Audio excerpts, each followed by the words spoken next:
Bonjour tout le monde, bienvenue sur ma chaîne YouTube. J'espère que vous allez bien. Je suis habillée avec des manches courtes, ça veut dire que l'été approche. Je tiens, comme à chaque fois, à vous remercier pour vos likes, pour vos commentaires, pour votre gentillesse de me suivre également, pour votre fidélité. Et ce matin ou aujourd'hui, je vais répondre à vos questions. Il y a quelques questions, je les ai notées. Alors, il y avait une question pour Mariam, Nadia, Louise et Béatrice. Et je vais commencer de plus facile au plus compliqué. Donc, la plus facile, c'est la question de Nadia. Et Nadia me demandait comment faire une ceinture avec une partie élastique dans le dos ou devant, décoratif, avec une ceinture normale. Comment on peut attacher l'un à l'autre que ça fasse joli. Donc on va faire une petite pièce d'étude vite fait à la machine. Et ben voilà, la ceinture. Évidemment, elle est toute petite, c'est une ceinture de poupée. Et puis voilà l'élastique. Alors, quand on rajoute un élastique à une ceinture, il faut que la ceinture soit 1 cm plus grande que l'élastique. Et ma ceinture, elle est double. Donc elle est pliée parfaitement en deux. Et là, j'ai 3,5, donc, et ma ceinture, elle est des 4,5. Ça veut dire que double, elle est de 9 cm. Maintenant, je viens cranter là. Je crante pas grand-chose, 2 mm. Et là aussi, c'est pour marquer le milieu. Et pour coudre ça avec ça, je mets mon élastique parfaitement aligné à ma ceinture. Je repose l'autre côté. Donc là, c'est endroit contre endroit. Et je vais piquer à l'envers. Alors, hop.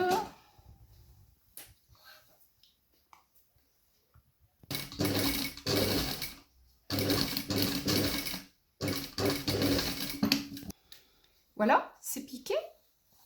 Et hop. Voilà la ceinture parfaitement piquée avec l'élastique parfaitement piqué avec la taille. Et bien l'autre côté, pareil. Je prends mon élastique, je le pose. Et puis, hop. Je tourne. Et je refais la même chose.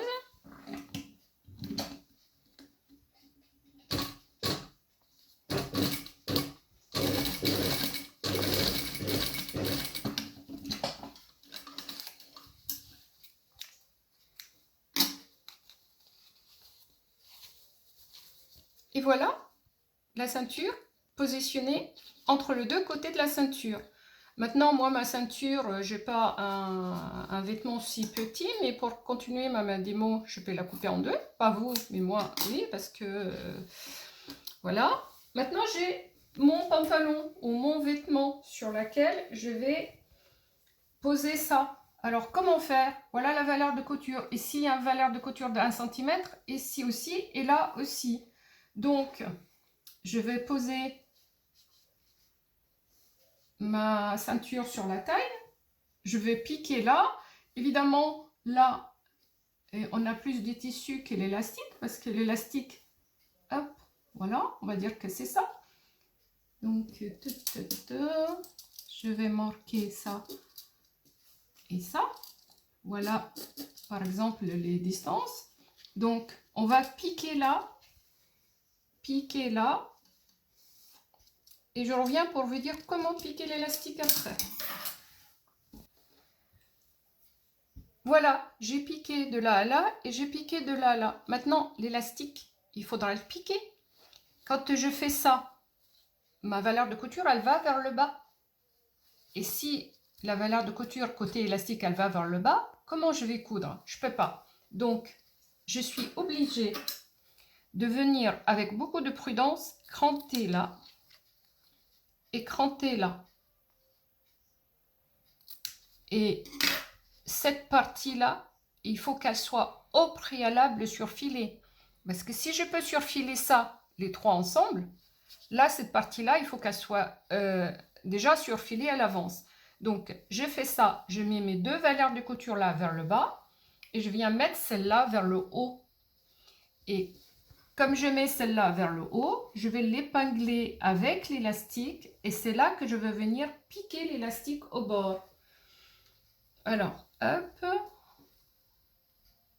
voilà, je vais vous montrer ça en direct à la machine.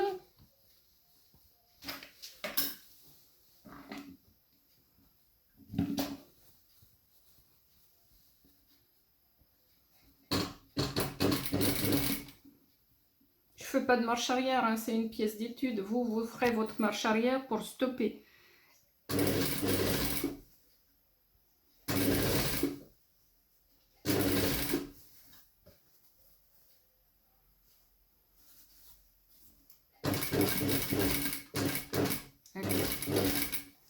Voilà le principe. Les 2 côtés, c'est piqué. La valeur de couture, elle est vers le bas. Pour l'élastique, la valeur de couture, elle est vers le haut. Et l'élastique est plaqué dessus. Je pense que c'est facile à faire, sauf qu'il fallait une petite explication, toute simple, et une petite pièce d'étude qui va aller à la poubelle. Bah, Nadia, j'espère que j'ai répondu à votre question. J'espère que c'est ça que vous attendiez. Maintenant, si c'est pas ça, il faudra me repréciser la question. Maintenant, on passe à la question de Béatrice. Alors, Béatrice, elle me demandait comment faire pour surfiler tout ce qui y a des angles comme ça, parce que c'était lié à la braguette. Il y avait le décrochement et puis après la ligne. Comment faire quand il y a un angle comme ça? D'abord, quand il y a un angle comme ça, on commence le surfil par le côté le plus large. Parce que par le côté le plus large, on peut arriver jusqu'au bout. L'aiguille, elle arrive là et après, on peut tourner. Quand on passe par là, on commence là. Quand l'aiguille arrive là, quand l'aiguille de la surfileuse arrive à cet endroit-là, c'est que le coteau, il a déjà coupé jusqu'à là. Et moi, je n'ai pas envie de couper tout ça. Donc, je commence par là, parce que je sais que quand j'arrive avec l'aiguille là, il n'y a rien en face qui va être coupé. Et là, je peux tourner. Et quand je tourne en pliant mon tissu. C'est-à-dire, je tourne et j'ai une ligne droite là. Je n'ai pas un carré. Quand je surfile, je ne peux pas surfiler le carré. Je sais que ce n'est pas facile du tout à la machine, mais c'est comme ça qu'on se comporte. Alors, je demande à ma caméraman qui va me suivre jusqu'à la surfileuse de bien filmer, d'être très près pour vous montrer ça. Et j'ai coupé avec de la couleur parce que ma machine est enfilée en blanc. Je vais faire les deux, l'un et l'autre. J'espère que je vais réussir. Mais c'est pas grave.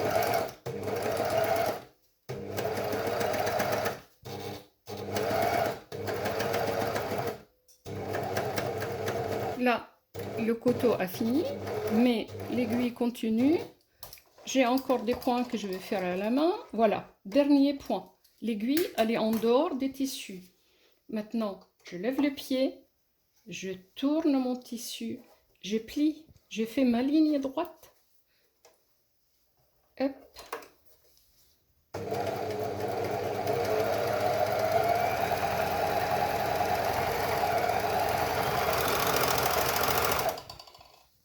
Et là, est-ce que ça se voit? J'espère que ça se voit. J'ai fait l'angle là et là sans couper. Bon, c'est vrai que c'est pas très joli le surfil, mais il n'y a aucune coupure, il n'y a aucun raccord de fil à rentrer ou à couper. Donc on va faire l'autre. Alors, là, ça va être plus visible.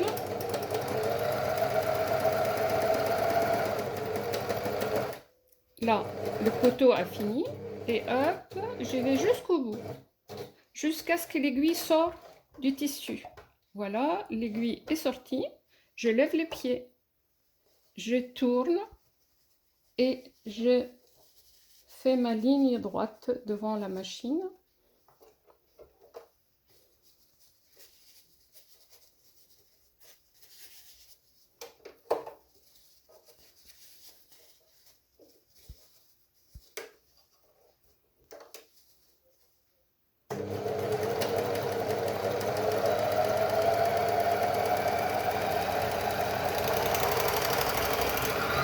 voyez, c'est comme si c'était droit. Et là, hop, voilà. Là, j'ai tourné et là également, sans couper. C'est pas très joli, je vous l'accorde, mais c'est dans des coins, c'est beaucoup mieux que de s'arrêter là et de redémarrer. Et on n'a pas les moyens de s'arrêter là et de redémarrer là. Donc on n'a pas le choix, on fait ça et on rend la ligne droite, ni plus ni moins. Et là, on arrive jusqu'à l'aiguille, elle est à ce niveau-là, dans le vide. Et c'est là qu'on lève les pieds, on tourne. Bon, ben voilà, on a dit qu'on commence par le côté là, parce que si je commence là, quand l'aiguille arrive là, le couteau est déjà coupé jusqu'à là, donc on ne peut pas commencer par ce côté-là. Donc forcément, on commence par là. Et quand on arrive là, l'aiguille, il est... on prend une aiguille. L'aiguille de la machine, il est là, il est sorti. C'est là que je lève le pied et je tourne. Et quand je tourne, je forme une ligne droite devant la machine. De toute façon, on ne peut pas tourner en angle. Donc ça, c'est le surfil dans un carré. Maintenant, je vais vous faire une petite démo quand on a un arrondi. Et après, on va passer à l'usage du perroquet, parce qu'il y a plein parmi vous qui m'ont posé des questions sur le perroquet. Alors voilà, arrondi pour la surfileuse.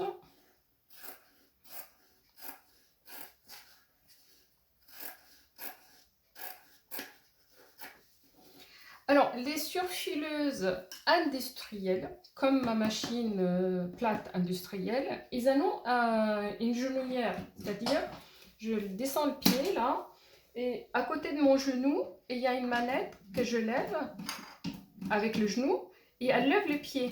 Et dans les surfileuses également industrielles, il y a la genouillère, donc on peut lever le pied en cours de route. Ça nous permet de tourner.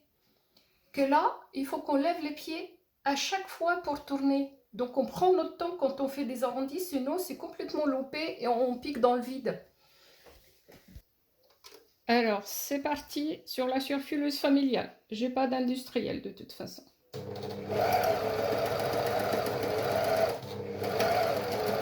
Ah, vous voyez ce que ça se forme? Ce petit pli là, là, je lève les pieds pour l'effacer. Hop, il se reforme. Donc le tissu, il n'est pas à la bonne place. Donc je lève pour continuer. Voilà encore. Donc tant que je suis en arrondi, je vais doucement et je lève les pieds pour tourner. Hop. Là, hop, il s'éloigne. Voilà. Encore. Puisque l'arrondi est...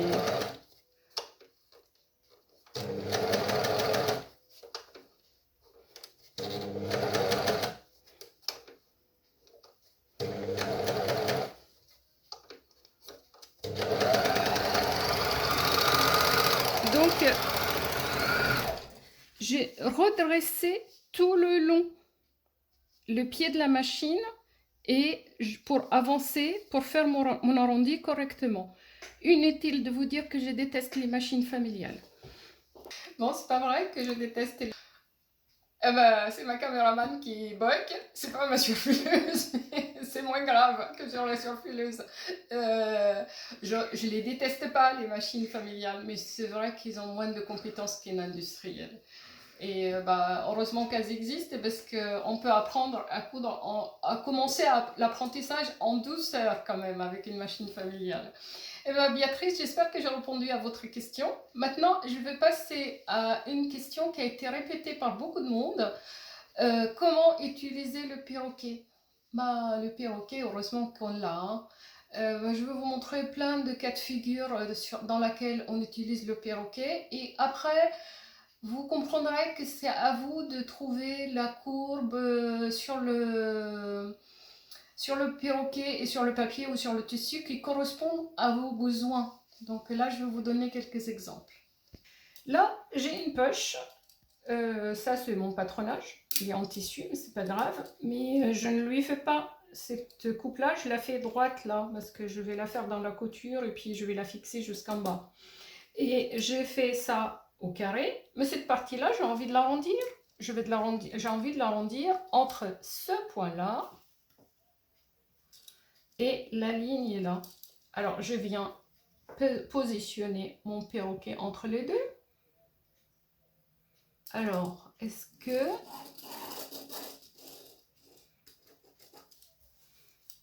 Voilà.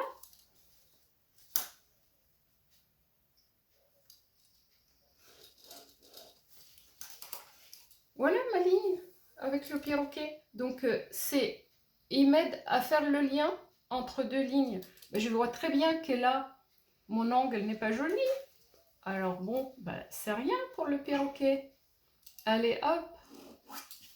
Elle est plus joliment arrondie, là. Là, elle tombait. Ben non, j'ai envie de faire droit. Pareil. Hop. Ma nouvelle ligne, elle est plus jolie. Donc, c'est tout simplement... je fais le lien entre deux lignes. Et entre ces deux lignes, je trouve la courbe sur le perroquet qui m'intéresse. Donc là, c'est fini pour ma poche. Là, sur un patronage, j'ai mon point de sous le bras, là, de côté. C'est un patronage de corsage. Et là, j'ai ma ligne des carrures qui est toujours... le point est toujours marqué sur le patronage. Et là, c'est ma ligne, mon point de l'épaule. Entre le 3 et le perroquet, lui, il a la place parfaitement pour cet arrondi. Regardez. Il colle parfaitement. Donc après, là, c'est à moi de refaire la ligne entre là et là. Je ne modifie pas mes points de place.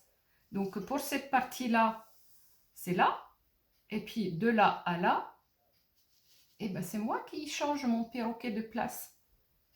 Donc c'est à vous de trouver dans toutes ces courbes, tout ça, tout l'intérieur et l'extérieur, ce qui correspond à vos liens entre là et là, entre là et là.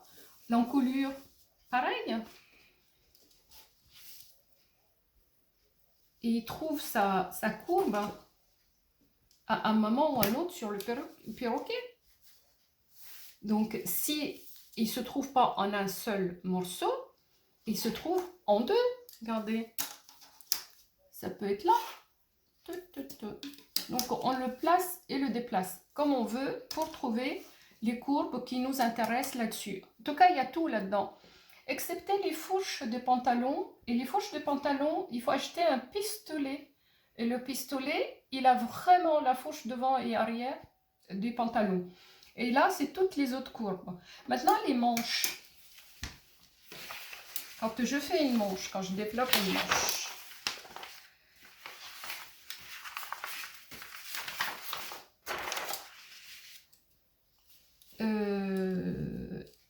la ligne de la carrure, elle est où? Je ne vais pas noter, c'est pas grave.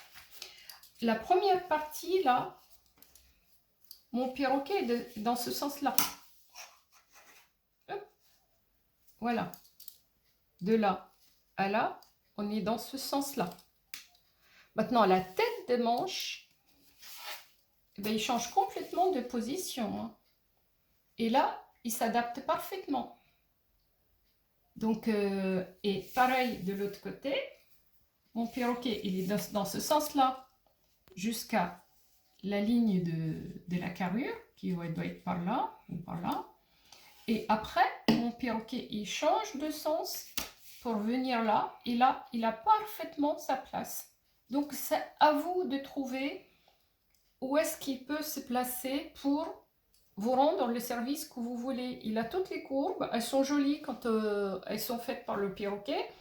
Donc, c'est avec le temps, on l'utilise, on apprécie les courbes qui nous sortent. Et petit à petit, on s'adapte. Et très vite, on trouve ce qu'on a besoin de ce joli perroquet. Alors, ma petite manche, toute petite là, je l'ai coupée en 1, 2, 3, 4 morceaux. pour faire d'une petite manche de base, une manche ballon. Donc je l'ai coupé au milieu et je l'ai coupé sur la ligne. Je fais une ligne sur cette ligne-là. Perpendiculaire. Perpendiculaire. Là, c'est la ligne de la carrure. Et je fais une ligne là sur la ligne de la carrure, sur le côté, et une deuxième sur la ligne de la carrure. Et je coupe. Et quand on coupe une manche, on élargit. J'ai élargi de 4 cm, de 4 cm, de 4 cm. Quand on élargit de 4 cm, on remonte de 4 cm pour avoir la manche ballon. J'ai un très bon livre de modélisme, je vais vous le montrer après. Et lui, il élargit de 3 parce que il veut moins de fronce que moi, j'en veux plus de fronce, donc de 3. Et par ce fait, il monte de 3 cm. Et dessous le bras, jusqu'à cette ligne de carrure, je garde ma distance de 1 cm. C'est après. Et c'est là que j'ai besoin de perroquet. Parce que là, c'est l'ancienne ligne jusqu'à là. Et à partir de là, mais j'ai besoin de perroquet pour faire mon arrondi là. Et le perroquet, il s'arrête là. Et moi, mes 4 cm, ils sont là. Donc, je viens encore là pour trouver la liaison entre les deux. Donc, c'est les patronages, quand on les achète, ils sont tout faits. Et heureusement qu'il y en a plein de tout faits. Mais quand on veut modifier ou les dessiner nous-mêmes, c'est là qu'on a le grand besoin de ce perroquet. Je vais revenir sur la manche parce que c'est la manche de ma robe que je suis en train de faire. Et comme je modifie le modèle pour la manche, parce que je n'ai pas aimé la manche toute plate des modèles, et j'ai envie d'une manche ballon. Donc quand je serai sur la robe, je reviendrai sur la construction de cette manche. Je vais vous montrer le bouquin tout de suite. C'est l'un des livres le plus simple et le plus sympa pour apprendre à faire des modélismes tout seul. Il commence par les mesures, par les bases, et vraiment, c'est tout ce qu'il y a de plus simple. Même l'usage de perroquet, il vous montre le sens qu'il a, ce perroquet, à chaque fois. Vous voyez, dans toutes les courbes, il donne le sens de perroquet. Et la manche, comme je vous ai dit, voilà, lui, il a élargi de 3 cm, et par ce fait, il remonte de 3 cm. Et il vous montre l'emplacement du perroquet d'un côté et de l'autre de la manche. Et j'espère que le perroquet va vous aider à avancer dans toutes les courbes, parce qu'il y en a des courbes dans la couture. Hein. Et puis heureusement, parce qu'on n'est pas fait avec des lignes droites nous-mêmes. Imaginez qu'on est comme des dessins là, ce serait horrible. Bon, alors Myriam fait partie des gens qui m'ont posé la question sur le perroquet. Mais en même temps, dans sa question, elle me parlait d'une taille au niveau de la manchure. Une taille au niveau de la manchure, s'il y a une coupe là, la partie haute, c'est pas une taille, c'est un empiècement. Mais je ne sais pas ce qu'elle voulait par rapport entre le lien entre perroquet, taille au niveau de la manchure ou empiècement. Je ne sais pas Myriam, il faudra que vous me posiez la question autrement. Donc ça, après on passe à la question d'Héloïse. Héloïse, elle me demande comment on fait un ourlet proprement fait dans une veste ou dans un manteau. Le mien était bien fait, Louise, jusqu'à tout à l'heure, parce que je l'ai défait pour faire la démonstration sur ma veste. Ma veste que vous l'avez déjà vue, parce que j'ai déjà enregistré avec, j'avais fait un joli col tailleur, j'avais monté mes manches à la perfection, enfin, et j'avais fait mon ourlet que j'ai défait pour vous. Donc, voilà. L'ourlet d'une veste ou d'un manteau, regardez les points, comment ils sont bien grands. Parce que je vais les défaire, ces points-là, pour vous montrer l'essentiel dans un ourlet d'une veste tailleur ou d'un manteau. Donc là, je vais défaire mes points. Je referai ma veste plus tard, l'ourlet, mais c'était pour vous montrer. Voilà. D'abord, pour commencer, vous avez déjà fait la couture de votre parmenture et, le devant de la veste. Ben, tout ça, c'est déjà fait, fini depuis longtemps. Hop. Cette partie-là, hop, la couture est faite. On peut la faire là, pile à l'endroit de l'ourlet, ou on peut la faire éloignée. Et quand on la fait éloigner, là, après j'avais dégarni, je vais enlever mes valeurs de couture, j'avais plié, tourné, hop, tout ça. Quand on fait la couture éloignée, on a ça. Ce qui est plus souple que si la couture, elle est là. Et quand elle est là, souvent, elle tire d'un côté ou de l'autre. Là, elle a une souplesse qui lui permet de vivre et de ne pas faire des grimaces. Et du coup, on a le bas net. Et on dégarnit parce que beaucoup trop de valeurs, là, il y a les valeurs de couture, plus le pliage et tout. Le fait qu'on dégarnit, ça fait plat. Ça, c'est pour le côté. Alors, la doublure, normalement, elle est piquée avec le bas tout le long à la machine. Parce que la veste, on la tourne d'un espace ouvert sur le côté. En général, c'est sur le côté de la doublure de la manche. Ou on laisse entre la doublure et la veste une petite ouverture de laquelle on tourne toute la veste. Parce que tout ça, c'est piqué en fourreau. L'essentiel dans l'ourlet, c'est que dans les coutures, là, des coutures qu'il y a dans la veste, les coutures de côté, la couture milieu dos, s'il y a d'autres coupes, dans ces coutures, vous venez épingler, tenir avec une épingle un côté des deux, et après vous pliez ça et vous tenez vos deux petites valeurs de couture là et vous faites une couture à la machine, vous voyez là, elle est collée à la couture là. Et quand je fais ça, j'enlève l'aiguille là, hop, quand je fais ça, quoi qu'il arrive, même si mon ourlet il s'abîme, il tombe, l'ourlet de ma veste ne tombe pas. Combien de fois on voit des gens dans la rue avec l'ourlet qui tombe là, et ça fait moche, il y a la cassure de repassage et l'ourlet qui tombe. C'est parce qu'il a été fait avec des matières qui collent de deux côtés. Il ne faut jamais utiliser ça. Mais au premier nettoyage, la partie qui colle, elle se décolle et vous avez des vêtements négligés. Donc avant, pour stopper toutes les coutures à leur place, vous allez faire ces coutures intermédiaires. Voilà, la alliée également. Elle ne va pas jusqu'au bout. Mon ourlet est de 4 cm, elle est sur 2 cm seulement. Donc, et moi, je les ai fait dans toutes les coutures. Hop, là, il y a l'ourlet. Après, je l'enlève maintenant. C'est fait, c'est fait. Là, c'est la couture de milieu 2 où la valeur de couture, elle est d'1,5 cm. Donc, elle est plus large. C'est plus facile de venir faire la couture là, sur 2 cm, sur un ourlet de 4 ou de 5. Je crois que c'est 5. Et là, ça stoppe le bas de la veste parfaitement. Il ne peut pas tomber.